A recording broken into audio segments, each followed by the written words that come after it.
Okay, so episode 3. Are Oh, we gonna do yeah. jazz hands? The Are we- awkward false start jazz hands. Yeah. Anyway, hello everyone. We got nothing better to do than just do a little jazz hand thing. So today we're kind of going to be talking a bit about comics and the process of making them. But before we get into that, thank yous and updates. So first and foremost, Yes, Andy J from Brainwaves, thanks very much for helping us with all our stuff, promoting our work, getting it out there. That's been really cool. Luis Tolasana has also been sharing our stuff on his Yes. various social media pages. So Falcon thank Comics, you. yes, Falcon Cult Love. where he's trying to hopefully get a brick and mortar store going, but starting off with an online local comics thing. So that's pretty cool. Yep. Updates. We mentioned this before, so we're going to talk about it now. Rage Cape Town is no more. Bye bye, Rage. That was nice. Kind of Knowing you, yeah. Nice to meet you, I guess. Yeah, that crashed and burned quite. What's a good word? Help me with words. Spectacularly, Yeah. to say the least. And if it's, Bluey. yes, Yeah. Bluey. And as you can no doubt tell by the fan, It's hot as balls, y'all. yeah, holy crap, is it hot? So I think I'll just kind of, I have some questions here because to kind of facilitate this, to keep it going on, to keep it rolling. So let's look at like our background in terms of our art stuff. Let's start with Milo. Yeah, so like I don't know, like I've been drawing since I can remember. But like, did you go to art school or did you do art in high school or what's the? So when I was in primary school, I went to a couple of like specialized art classes, but I think it was mostly to get me off the house so parents could have alone time, put it that way. And yeah, like I wasn't a very athletic person, so I went to these special art classes and high school, or the first high school that I went to was a specialized art high school up in Pretoria. It's called Pro Arte. Okay. Where it was like literally half your day you spent in an art room, either painting or doing sculpture or drawing or whatever. That's pretty cool.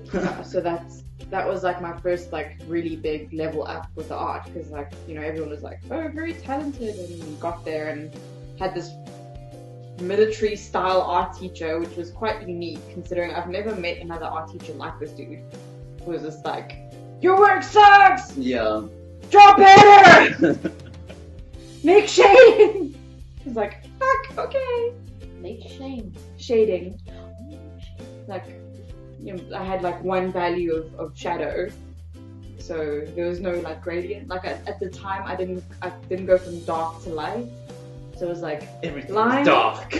everything's dark. Yeah. No, it was like line work with like single tone gray, and he was like, no. But that was because we had like drawing, like pencil drawing and charcoal drawing, where you had to kind of like do photorealistic kind of drawing is what he wanted us to do. Okay. And then he also took us for like printing, and then we had like a graphic design teacher there who really liked me because we did graphic design as well. Oh. So Wow. Proper. You went to proper art school. yeah. It's no wonder you're so fucking good. You had to like submit a portfolio when you was like at 12, and they accepted you on your portfolio. But it wasn't just like visual arts; they also had music and drama, and then they had like a hotel school where people did like cooking and stuff. Oh wow. So Okay. yeah, it was like it was a specialist school. It was kind of like it bordered on vocational schooling. Yeah, so it was just like there the vocations were the arts mostly. But I was there for 6 months, and then my parents moved down to Worcester, and then yeah, so that was like halfway through grade 8, So I took art through grade 8 and grade 9, but I wasn't too super impressed with my art teachers in Worcester. Because they were like, I had issues with them. Yeah. It's like, I don't know if you're sucking up or This is if some you're, dodgy if shit. this is like some very backhanded, like, insulting going on here of like, oh, you're so good, so I'm just gonna call you out of class and like tell you what shade of green or ask you what shade of green my matric should be using for their final printmaking project. Oh. So I was like, the fuck, I have better things to do, leave me alone. That's creepy. Yeah, no, it was like, so I was very weirded out by that teacher. And then I moved schools again, and there was a clash between science. No, it was a clash between biology and art at that school. Like, I couldn't take both subjects because they were scheduled for the same time slot. Ah, okay. So I was like, well, let me see what the art teacher's like, and then I'll decide from there, because I was still taking science and math. And this was like at a time when we still had higher grade and standard grade. So I took pretty much everything on higher grade, including my science and my math. Went to the art teacher, like went to one or two of the art classes there, and the teacher was like one of those art teachers who gives art a bad name. So she kind of like floated around and was like, paint how you feel, paint how you feel. Not actually much teaching. And not actually like teaching skills. So people would like, you know, it was not great. Okay. So I switched over to biology, and then from there, like, I was extremely bored through the whole of high school. Yeah. So I would sit in my classes and draw. Yeah. Okay, that sounds familiar. Yeah. So that was like, all of my books were filled with drawings, and I often had people who came to me and they're like, oh, can you draw this for me? Oh, can you draw that for me? And like, I had a bit of insomnia as well when I was a teenager. So I would sit up until like 3 in the morning drawing, struggle to get up in the morning, go to school, get to school, be like, get home. Like, I usually managed to also, like, I don't know how the fuck I had all this time, but in high school I managed to like finish homework before I actually got home. Like, I managed to somehow get all my homework done and go home, sit and draw, and like listen to metal. Yeah. And then like post school. So, yeah, in my matric year, I couldn't, like, because I hadn't taken art in school, I didn't know where to go if I wanted to study art further, like, and build up my skills. So I kind of went the other direction of doing science instead, because I was, like, for me, science was more of an interest, but I also was given, like, a great big push by my parents to do science, because they don't see the value of art. You know, anyway. Yeah. They don't know how it's used, and they don't, like, I kind of knew from my first high school that I wanted to do graphic design because of that teacher. But again, I didn't know where to go, I didn't know where to look, I didn't know who to talk to. I had no connections in the art world. Yeah. So I went to UC, did my science degree, became a teacher, and like, while I was studying and while I was a teacher, I obviously like got more involved in the art scene. Yeah. I mean, during my university years, I was big on, or like really heavy into deviant art. Met lots of people there through that art scene. Made lots of friends through deviant art. And then kind of like learned about the various schools that I could go to if I wanted to go back and study art. But yeah, so studied, started working. Did the whole Japan thing? Yeah, I went to Japan for a year and then got back, and I was like, okay, you know what, I actually can't continue with teaching in this country just because of issues. Yeah. Yeah, and then went to AAA school and started studying graphic design, and I finished last year. And that's my formal art training. But yeah, I mean, like, in terms of doing illustration and all of that, I've been kind of like, apart from the 6 months in that school and my second degree, all of that's self-taught. Okay, cool. And what about you, Shams? You did graphic design, didn't you? Yes. Yes. Tell us your story. Tell us the story. When did you start drawing? I was taught by blind Tibetan monks. By bugs. What? I was taught by blind Tibetan monks in the Himalayas. Like Dr. Strange. Yeah. Etsy. I've always liked paper. Paper is good. It's nice. Mm. And my dad used to paint and still does do art things. And so I used to draw. And then I think we went to Batswood Art College for like Saturdays. But they didn't really teach art things. It was more like fun experiments for kids. So I didn't last long. They said I had talent because I did a picture of a clown with a tent and a tent in the background, and they were like, she must go out. And so I've always been drawing, and then I went to school, and then I used to draw people in dresses with weird noses. It wasn't really good. And then I went to high school and I did accounts, biology and physics. So you dropped art completely during high school?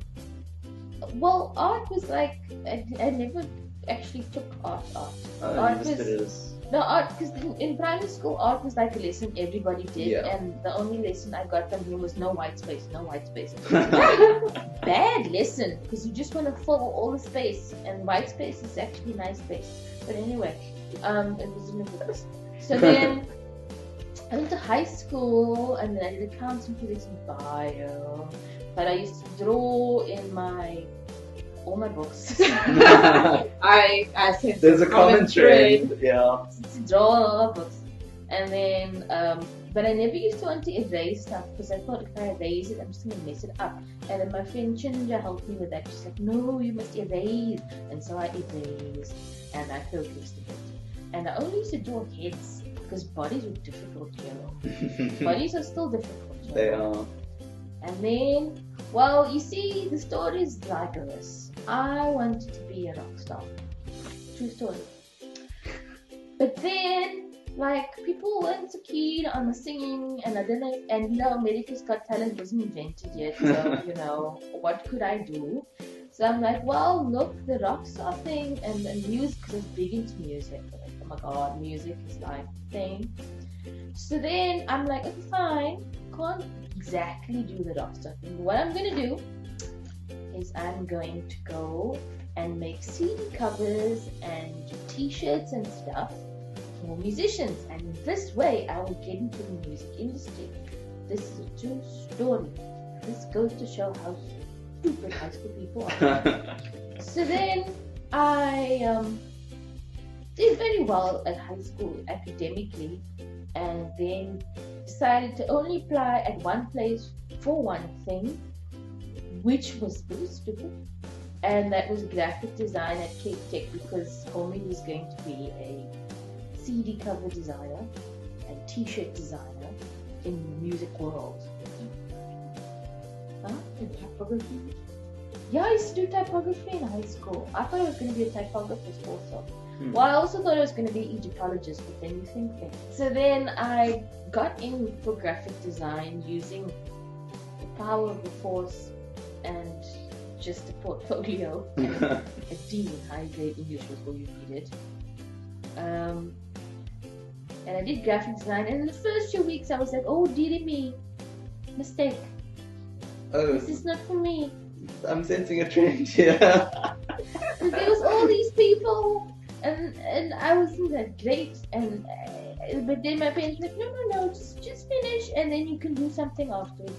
So I did graphic design for 3 years, and did a 4th year BTech degree in graphic design, majoring in illustration, because I thought maybe I'll do illustration as a thing, because by that time the whole music industry thing had faded, because I realized I sucked at graphic design and typography was the devil. And It's not. It's not. just make everything Helvetica. That's all I do. Doesn't matter what. Anyway, Anyway, You're So- rather typefaces. I know nothing So- about typography, but anyway. Okay. so then I had thought, okay, I'll do illustration stuff. And so I finally finished my BTech degree in sometime long ago, and it was traumatic because it was traumatic. Because it was traumatic. It was traumatic. And then I worked at a small ad agency, which was also traumatic because it was in the arse end of nowhere. And it was really, one of our clients was Baker Cake. Anyway, yes, so then it was a small ad agency for 6 months, and it was traumatic. And so then I started freelancing, and I still have one of the first freelance jobs I did, and it is the most hideous drawing in the world, and people paid me for it, so whatever.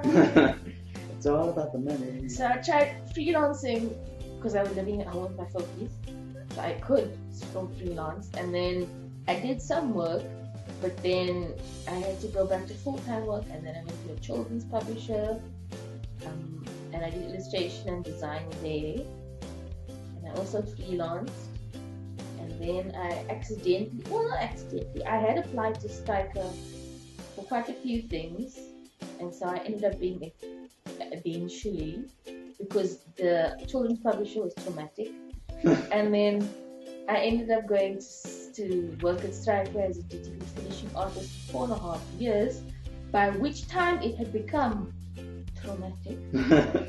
And then I There's a left. pattern. I left there because I thought either I was going to stay there or I was not going to have a soul. And then I chose the soul bit because I couldn't stay there. And so I left and started freelancing for 5 years Has now? it been? Has it been longer? Since 2012, so I've been freelancing, and basically I do a lot of textbook illustrations, kiddies illustrations, random illustrations. I've illustrated cervical cancer illustrations. This is very important. Mm-hmm. Very important to test yourself, ladies. My education. Okay, while this starts in my head, like many people in this room, I used to fill my other books with various doodles and sketches and things. But I took a very long break from drawing. So I used to draw a lot. In school, you had your standard art lessons and stuff, but then you get to high school, you have to choose it as a subject. And I used to draw a lot from comics and things. So that was all fine. But then, now, here's some personal trauma. I hit about grade 8, grade 9, and I was getting quite into anime and manga, and I quite liked that style. And I did a drawing that was along those lines. And my art teacher was literally, no jokes, not shitting you. This dude said to me, "What is this crap?" And I was just like, "Wow, dude!"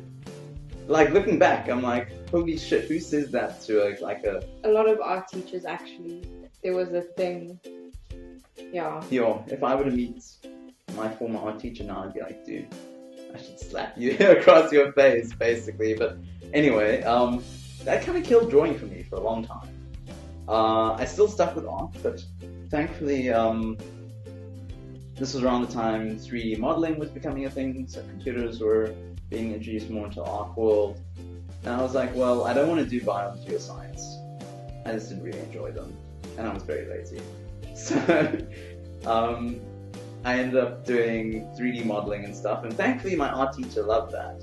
Like I would do architectural stuff and cars and that kind of thing, and he was quite happy with the work I was producing here. So I'm like, okay, get through to matric, get out of here, that's fine.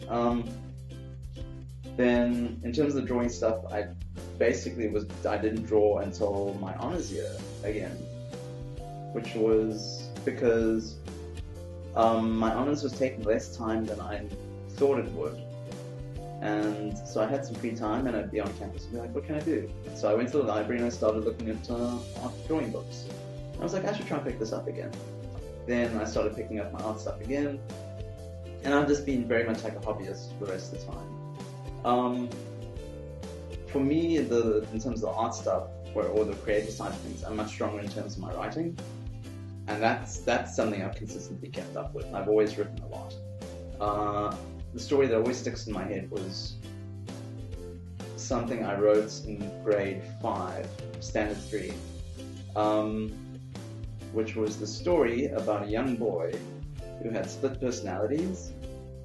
And then the boy he's basically got like a nerdy kid in his head, a very rough like skater kid in his head, and then someone who's kind of in between. And then one day he's out skating and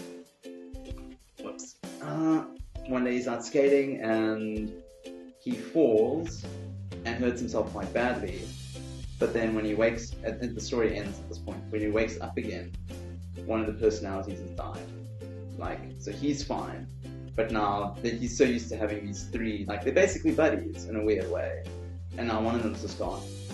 And my grade 5 teacher read this and was like, "You need to be a writer." And my mom's got that story somewhere. So I've always been like involved in writing stuff, even if not like story-driven stuff like journals and blogging and whatever. Then I ended up, in terms of the writing stuff, I eventually ended up doing an honours degree, and this is where the bug bit for me was that they introduced film at UKZN, which is Maritzburg's tiny little campus, and I really enjoyed like doing all the story stuff there. So I ended up deciding, hey, let's go to film school in Cape Town. That was a disaster. No trauma, but still a disaster. I met some really cool people, learned a lot, but holy cow, it was hard for me coming from an honours degree and going into a second year at a school that was not good academically. Like, I was, no jokes, I was teaching my classmates stuff, because like my visual effects lecturer would be like, "Oh, you're much better than me at this, teach them how to do this." And I'm like, I'm a fucking student here, what the fuck? And the script writing guy at AFTA had the same qualification as me, so I'm like, why am I even here? I even went and sat down with the headmaster of the school, and I'm like, I don't need to know any of this, can't I just get the credits considering I can effectively teach this class? And he was like, no, you just have to do it. And I'm like, whatever. And then I did some development programs. I did stuff through Artscape, stuff through what used to be Waterfront Studios, and they had this program called Runway. And then bills started piling up, so I took a bit of a break from that. But I've been pursuing things in other ways, learning a lot from YouTube videos, chatting to people online. So most of my education in terms of the creative stuff has been informal, at least once I got out of university. I think a lot of the stuff is self-taught anyway. I mean, I did a graphic design and there was illustration in it and there was a drawing component in it, but really it was all self-taught because there wasn't a lot of actual teaching going on.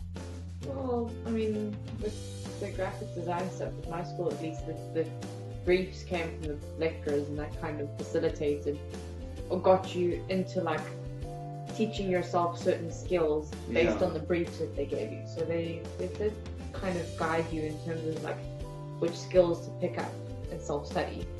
No, but I remember, at least very much in high school when I was still drawing like a reasonable amount, the art teacher was basically like, he would stand over your shoulder and look, but not actually like help you. So he'd be like, okay, this is wrong, but not tell you how to fix it. Yeah. He'd be like, that's wrong, that's wrong, that's wrong. And it's like, okay. And then you basically, it was kind of like process of elimination. And you just kept on, trying to, and I can guess that's one style, but like also it wouldn't hurt to say, oh no, have a bit more direction in terms of your teaching. Well, I mean, if I was always jealous of the deviant art people because they, in overseas, especially in America, have proper illustration schools where you taught different genres for different fields, like for game, for advertorials, for book.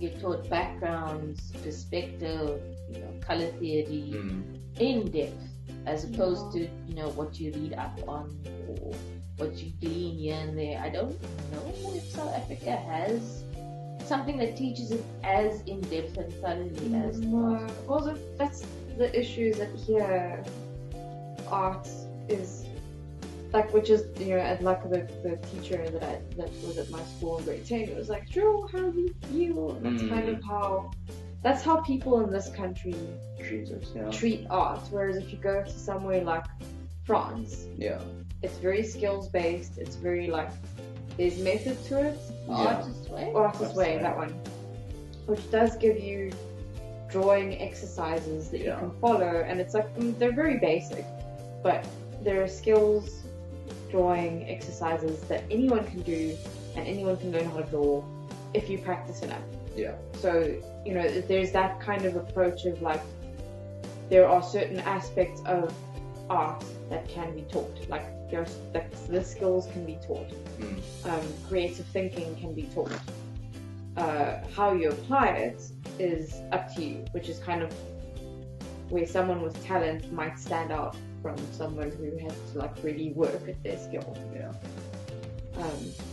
But I mean, it's so in this country, developing yourself as an artist is very much self-driven. There is nowhere that you can go if you have hopes and dreams of becoming a fantastic artist, that you can go and they'll be like, level you up, give you all the skills. Assuming you're you're not super poor, like, weirdly enough, I would say if you're in South Africa, just go to the internet.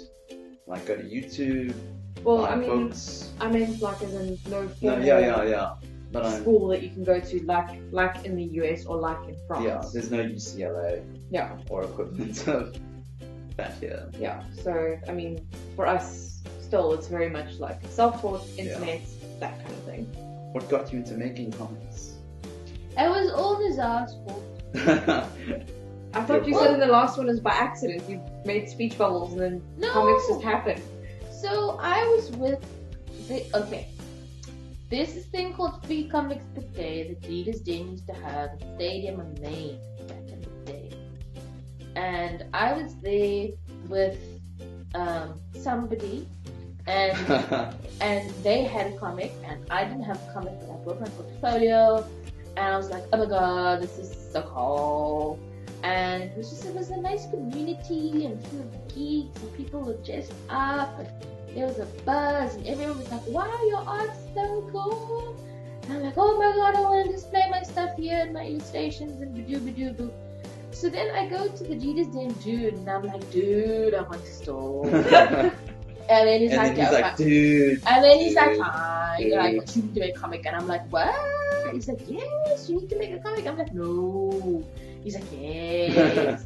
And because he was, the dude, and he was the big dude, and I head honcho dude. The head honcho dude. And so then I was like, whatever, I'll just make a comic so I can be in this convention, which is all about comics. So I was like, fine, make a comic about something. It didn't have to be long. And then I got some good advice from two people who I won't mention who they are even anymore because of drama. And the one said, in terms of comics, some good advice was keep it simple. Because very often you have like, okay, I must have this highly convoluted plan where there's a twist in the end and highly in depth about the thing, and then you end up sitting there at the coffee shop and just going, bugging it, I'm not going to do a comic. Whereas if you keep it simple, it's a lot more doable. So simple as in, if you want to start a comic, then do something as simple as, like, and I always give this example, I went to the shop. That's the whole comic. You just do a comic on how you went to the shop, what you saw, what happened in the shop, and then you came back. And you can make that interesting and fun. So in terms of making a comic, it doesn't have to be super complicated with different world. I mean, if you like that, sure, but you have to start somewhere anyway. So start with something simple. And so I didn't have, I don't go shopping so much. Oh, I had to. Never mind. But anyway, so then I got another good piece of advice about the comic. Is is if you don't have a story, which I didn't have a story, is write about something you know. And the biggest thing that had happened to me in that year, which was the year of our Lord 2013, was that I had cats. I didn't give birth to them myself, but they were in the garden and they were like a huge part of my life. And I was like, oh my god, cats. So I was the cat. So then I thought, well, what can I write about? I can write about cats. Kitties. So I what was the question? What got you into comics? How did you yes. get into making the comics? So anyway, so then I decided to make that comic, and in order to get into Free Comic Book Day, because the leaders didn't do it, said I had to. No choice. So I was forced. Was it traumatic? Forced into this world of comics, visual People need to storytelling. know. Was it traumatic? Actually, a bit. Well, not traumatic. It was hard, man. It was Okay. hard. And then also, what was weird though is that I sort of accidentally, because I said I worked at Striker, which happens to be a comic publishing company. So I knew people in the comic industry, and they tried to get me to read comics, and I knew people who liked comics, and I edited comics, and why don't you read comics? And I made a comic too. But yes, how I got into it is pretty much Nizar forced me to get into Free Comic Book Day, and so I had to. Okay. It's his fault. I think the first comic I ever drew was in primary school Okay. because we had school newspaper and they did like a little 4-strip comic thing, and it was always one of the kind of more senior grades in the primary school who were allowed to do these. And when my year got to grade 5, they said, okay, we need one person to do like the little 4-panel strips, but it has to be funny. You know, like they were like, it doesn't have, like, if the drawings are shit, then whatever, but it has to have good humor. Okay. But it wasn't like a writer and an artist. It was like they wanted you to kind of do everything on your own. Yeah. So it was me and one other guy in class, and you know, everyone was kind of like, oh, both of you, and like the principal was like, no, only one of you. And yeah, so we had a draft, and he won. Showdown. You had a draft? A draw. Oh. Yeah. Showdown. I'm like, what's a draft? A draw off, because I was in the States. A draw. Pistols at She 6 had paces. a draw paces at 6 paces. Yeah, Yes, he that's what I won. said. He won. Oh. Because he read a lot more Calvin and Hobbes than me, so he had that kind of humor. Okay. Just stolen, probably. Yeah. I don't know. Anyway. And I have a very like weird sense of humor anyway, so they probably just didn't get it. It's probably dark. I was into like dead baby jokes already, so. Yeah, and then in high school I started drawing another comic, but that's where I kind of realized my actual story development is not that great. Yeah.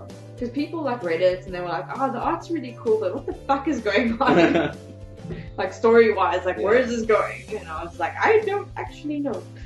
I just had ideas, so I drew them, and yeah. And then, yeah, I also kind of wanted to get into Free Comic Book Day, and one of the prerequisites for that from the guys, and I was like, this is when it first started, was that you are more likely to get a table because they have very limited space. Yeah. So they reserved tables for people who had already produced independent comics. So that's kind of what gave me that push as well. Okay.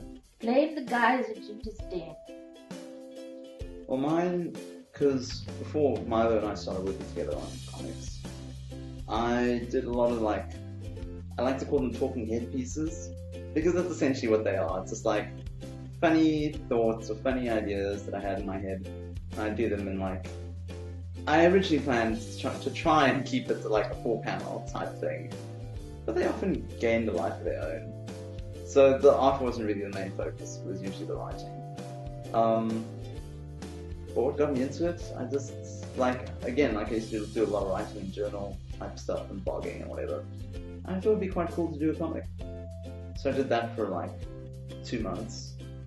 And then they just kept on getting longer and longer and longer, and I was like, oh crumbs, I've got like no energy and no time to get these things out. Instead of crumbs. Crumbs. Yeah, I know crumbs, but I highly doubt you said crumbs. I do say crumbs from time to time, like good grief. Apology, gosh. Yeah, no, not that so much. But I do go Crumbs is from Robert Crumb, who's No, a comic artist. but he is a didn't comic like artist. that.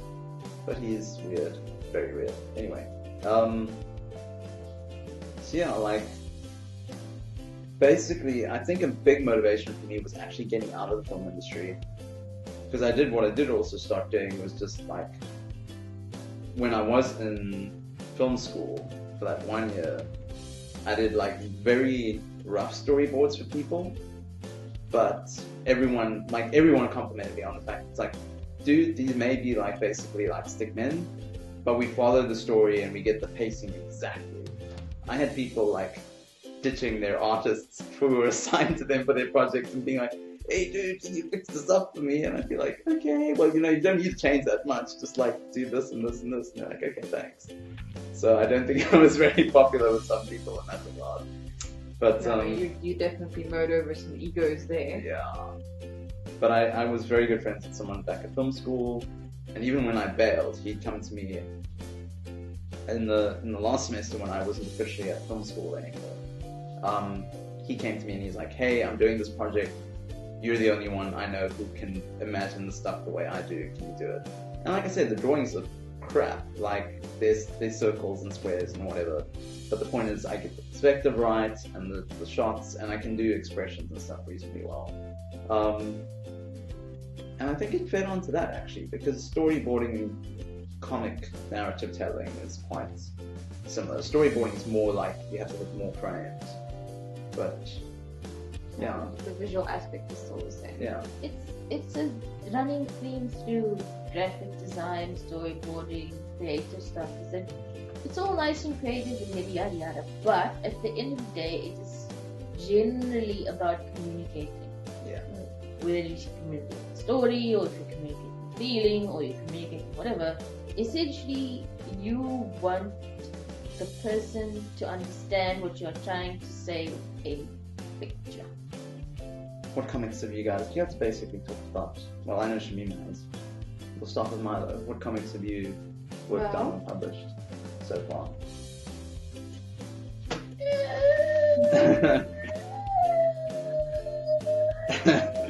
It's hot, guys. Seriously.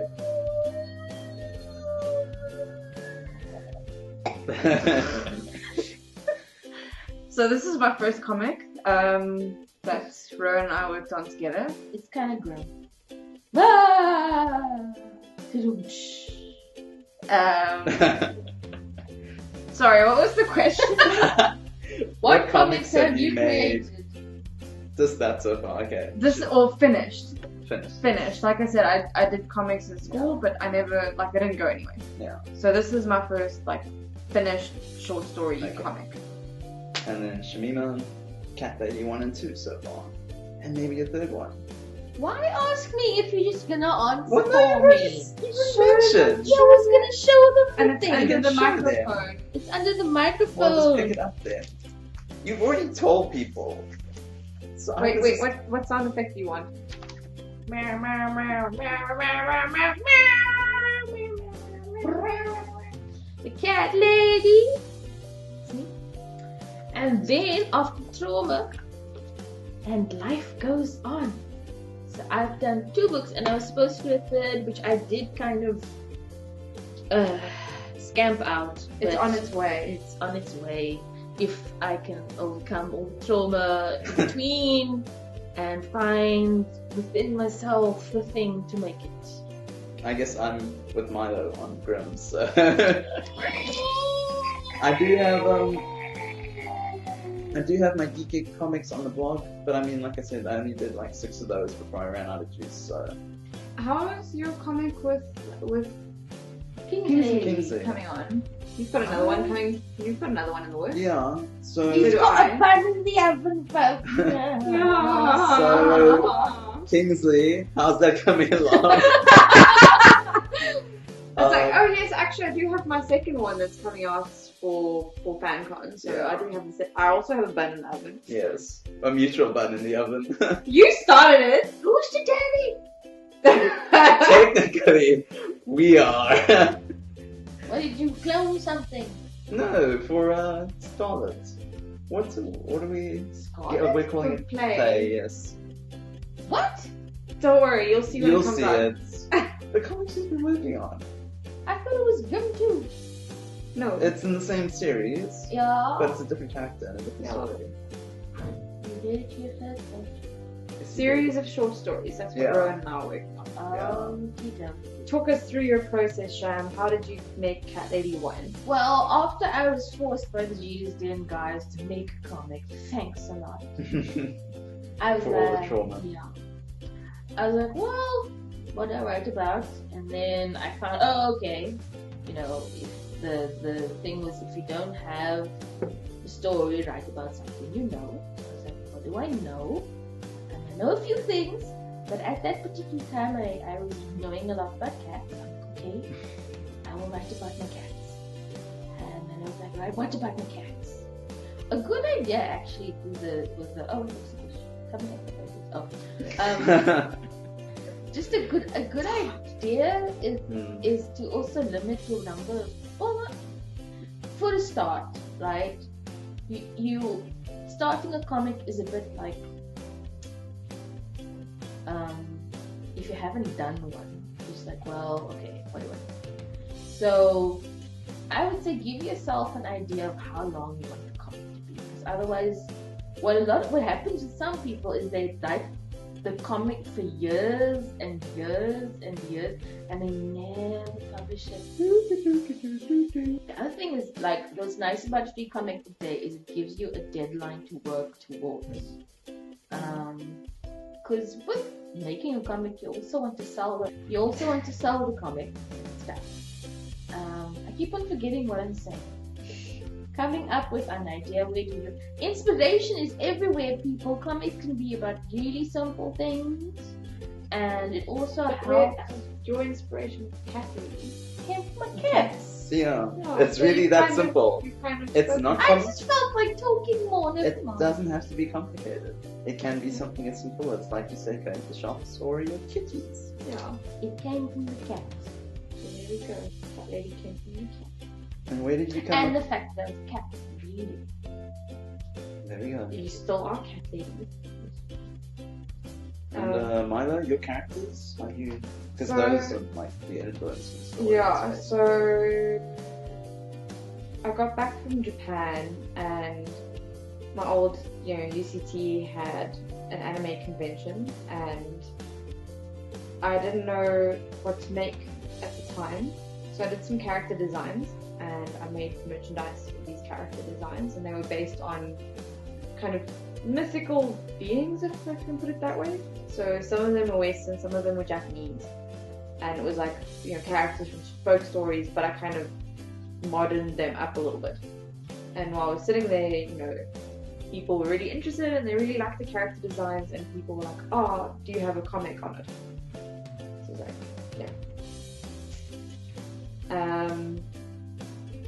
And I knew, I kind of figured out from, past experience of primary school, high school, that my story writing was not that great. So I needed to find a writer person. Yeah. Because I know I approached you. I can't quite remember how I pitched it to you. You basically pitched it to me like we've explained. Like you Yeah. had the characters and you want to do short stories on them. Yeah. And then I had to go do a whole lot of reading because I don't know the Japanese mythology stuff that well. Yeah, so I had the character designs and I had personalities and I think Yeah. I passed that on to you. Yeah. And I was like, we need to weave them into stories. And for Grimm, I had a story in mind which was based on, again, real life. So the inspiration for the story behind Grimm came from one of my high school classmates, like 6 months out of school, got into a car accident and died after like spending like a crazy night out.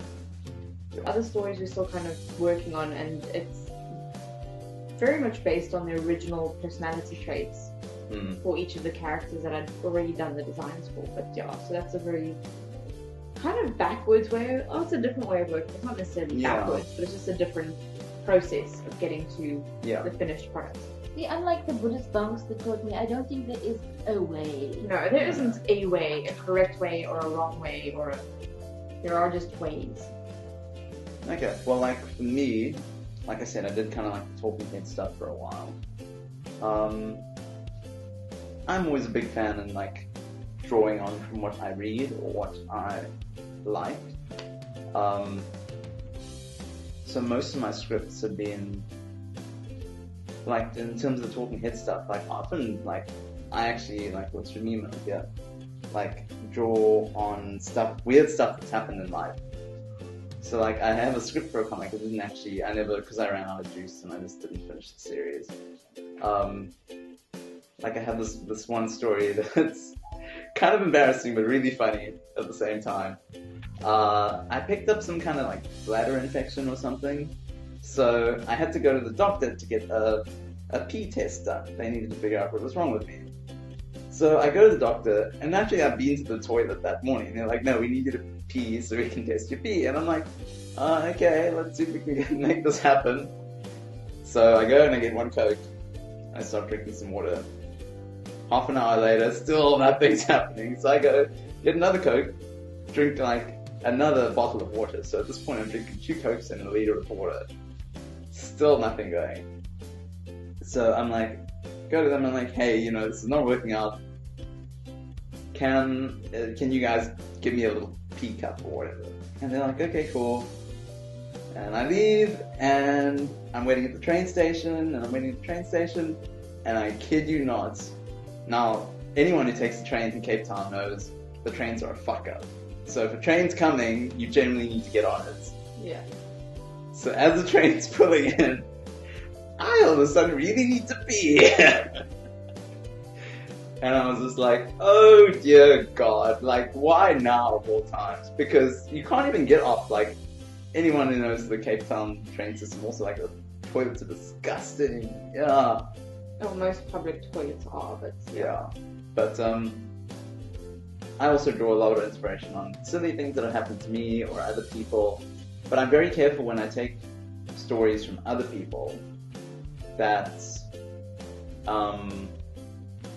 it's either not going to be like harmful potentially or like mean, or that I change it significantly enough that they won't realize it's them.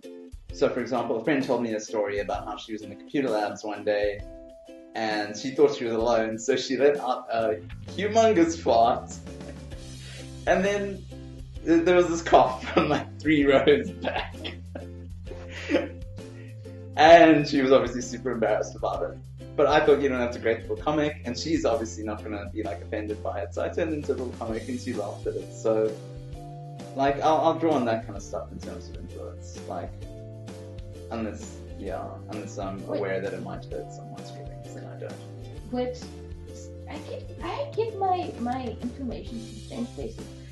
Like Eminem, what he said about his lyrics was that it's based on truth, but then he adds things to it. So it's about 30 or 40% true, but then he'll add his own thing on top of that, which will make it more interesting to people. It depends on what kind of story you're trying to tell. If it's slice of life, or if it's fantastical, or if it's slice of pizza. Pizza comics.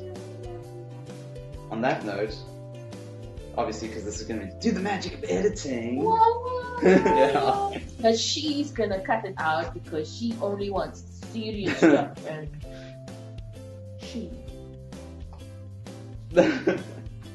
Anyway, so this is actually going to be a 2-parter, folks. You're in luck. You get to part 1 where we talk about our inspirations and stuff. And part 2, And part 2, where we'll talk about the actual process of making comics. We're going to sign off with a salute. Jamatane. Jamatane. We are Siamese, if you please. Ba-dum-dum-dum. We are Siamese, if you don't please. Ba-dum-dum-dum.